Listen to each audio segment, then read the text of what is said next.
I just finished a full day of riding on the Contra bike's enduro bike. This is a handmade high pivot masterpiece out of Santa Cruz, California, built by Evan Turpin. This is his personal bike that he lent me for the day to kind of get my thoughts on it. And in this video, I'm going to be going through my first impressions of the bike. Let's get into it. Literally everything on the bike is something I haven't ridden before, from the tires to the fork to the shock to the brakes to the cockpit, everything. So it was a lot to take in and a lot to adjust to, but that being said, the characteristics of the frame definitely still shine through. That's what dominates the ride feel and performance of a bike as a whole, no matter what parts you're putting on it. So the first trail I rode is, I think, a good representation of an enduro track. Some fast rough bits, some twisty turny technical bits. After 2 laps on this thing, honestly, it wasn't a love at first ride. There was definitely some things that I needed to adjust. The thing that was dominating the ride characteristic of the bike was I felt like the bars were too low, the fork was soft, and the rear was maybe a little too stiff. So all those things combined just made it feel like the weight bias was way too far forward, and it was making me feel apprehensive in the steeps. I kept getting kind of bucked forward. So after those first 2 laps, I took all the compression out of the shock. It was only 3 from open anyway. Slowed down the rebound 1 click. I went from 110 PSI in the fork to 118, and then added low speed and high speed. Now I'm only a couple clicks out on both. And I think that's an overly dramatic stiffening of the fork. Like, I definitely sacrificed some suspension performance, but I think I needed to do that to get the front end just to hold up a little bit more. And honestly, the adjustment that I really needed to make is to raise my bars, but we're maxed out on the bar height. Honestly, out of any of the adjustments on the bike, like, I can ride high tire pressure, kind of a messed up shock, like a soft fork, but if I don't have my bars in the right place, it really makes a bike hard to ride. And especially with this being a high pivot with a longer chainstay, in my experience, that really tailors the bike to a high bar setup. So right now this bar is at 42 inches, and I believe that's 106.5 centimeters. I usually run my bars on a similar chainstay length bike at like 108, 108.5 centimeters. So that's a fairly decent change in stack, and I think I've even gone higher. The reason I think the higher bars work a lot better with the long chainstay is I feel like you benefit from having a little bit more leverage over the front end to overcome the leverage that the chainstay is creating to keep the front end down. So that helps the bike bunny hop, and it generally helps me move the bike around a little more. With this setup, I just felt like I was a little bit stuck over the front end. And unfortunately, that kind of dominated the ride characteristic for most of the ride. I was able to, gather a lot of good feedback on how the frame worked, but as far as like an overall ride experience, I wasn't able to find comfort in the setup on the bike because the bars were too low. With that being said, once I softened up the shock, stiffened the fork, it improved a lot. And then I rode a downhill track that's a little bit more fast and wide open. And there I was able to get a better feel for how this bike was composed in like faster, rough stuff. That was really putting the suspension through its paces. And there I was super impressed. The feedback through the feet was really minimal, and it just felt like the bike meant business, and it was giving me a lot of confidence to push from a suspension perspective, but there was still that apprehension I was riding with where I was just getting pulled a little bit too far over the front. So with that bit of a disclaimer on how the bar height affected my ride experience, I'll get into the different aspects of the bike and how they performed. And I think a good place to start is just the steel frame. This is my first time riding a steel bike, and it's definitely a noticeable difference. Overall, I would say the feedback through the frame is a lot more muted. Yeah, I've ridden flexi bikes in the past, and this is on the flexier side, but it just feels different. I feel like this frame like loads and unloads in a different way. Sometimes when you ride flexi bikes, especially flexi carbon bikes, you get this crazy like load, unload, and it's kind of hectic and crazy.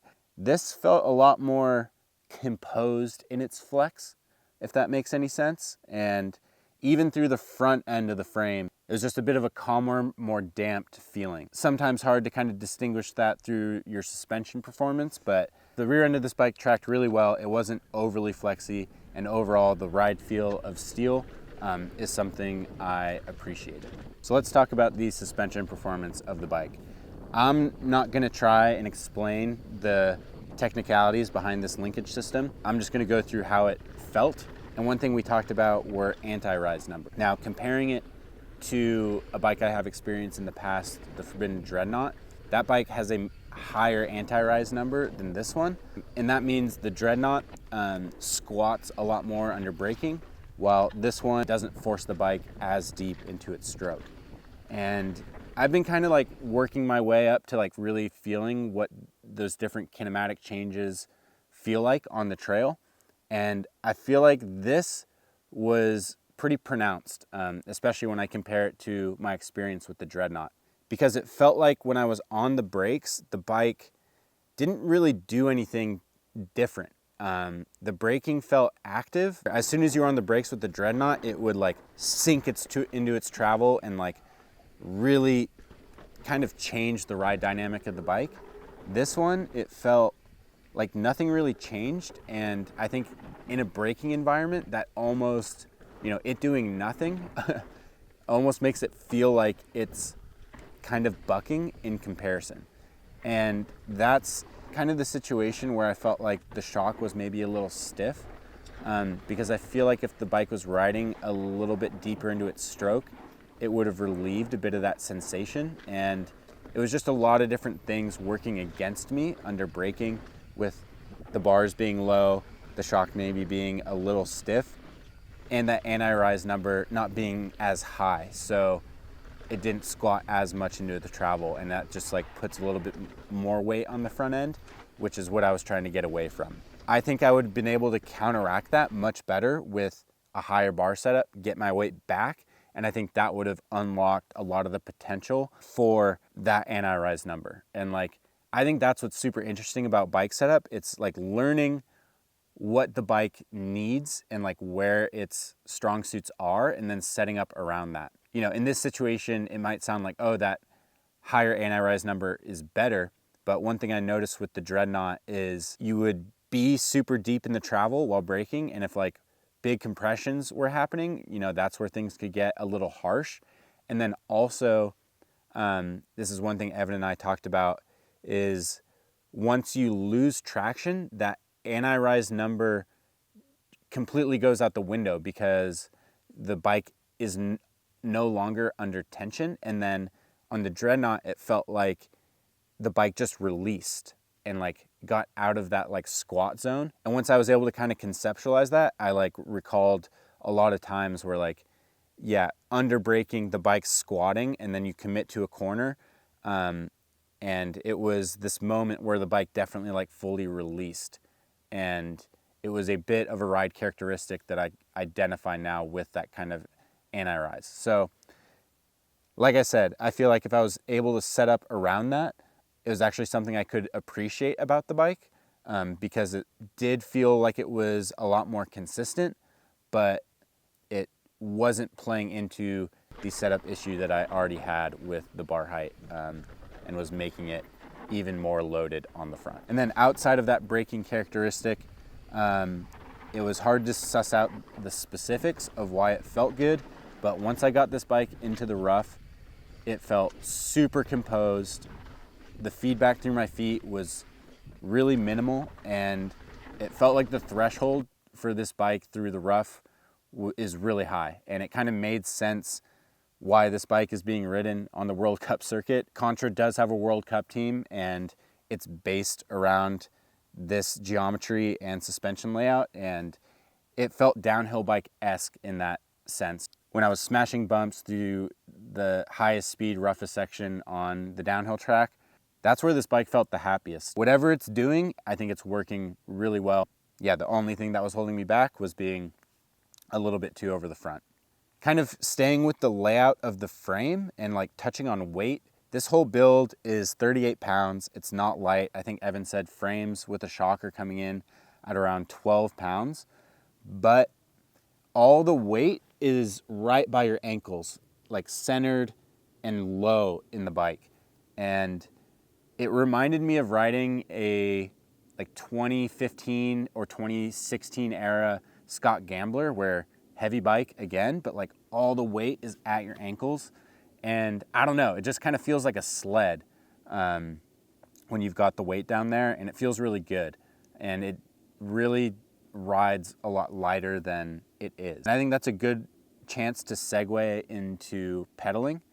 I was pretty blown away with how efficient this thing pedaled, but I did a few sprints just to get this bike up to speed into the trails, and I was like, oh man, like this thing has a lot of get up and go. And yeah, spinning in the saddle and like standing up on climbs, the bike felt good. I think most bikes are really good there these days, but it was sprinting into trails in these smaller gears that had me really impressed and kind of like caught me off guard, how responsive this bike was, especially given how. And then, you know, adjacent to the pedaling performance suspension wise, we got to talk about what's going on with this massive idler pulley. So this is a 24 tooth idler pulley. A lot of the pulleys you see on other bikes are around 17, 18 tooth. And there's a reason why it's big. Bigger pulleys are more efficient. At no point did it feel like it was making a noticeable amount of drag. Like, you can flip the cranks and they, you know, go a decent amount on their own power. And that's something that, I don't know, you don't necessarily see on all high pivot bikes, especially when drivetrains get gunked up. There's a reason behind that 24 tooth pulley, and I definitely think it makes a difference in the whole efficiency equation of the drivetrain. I actually haven't looked at the exact geometry numbers. I wanted to keep my feedback fresh and kind of unattached to a geometry ride characteristic that I had in my head, just because I've like nerded out on that so much. Like I can conceptualize what a bike's gonna ride like off the geometry numbers. So I wanted to keep that out of my head and just ride it for what it was. But I can tell that this bike has a longer chainstay. It's not super long, extreme end, but I would have to guess it's like a 445 about chainstay. And as far as like the high pivot feel of the bike, I would say it feels like a high pivot. It feels like a high pivot in terms of like, it feels like the chainstay gets longer throughout its travel, but it doesn't feel as dramatic as say the V1 Dreadnought. That characteristic kind of didn't dominate, but it was just a much bigger part of how that bike rode. I was able to play on this bike. Again, I think that high pivot feel and that chain growth and that longer chainstay felt a little less drastic than on my Dreadnought. However, the low bars did make it difficult to kind of overcome that initial chainstay growth and that longer rear end. Reach-wise, it felt fairly reasonable, kind of on the short side. If I had to guess, like 475. It didn't feel big, that's for sure.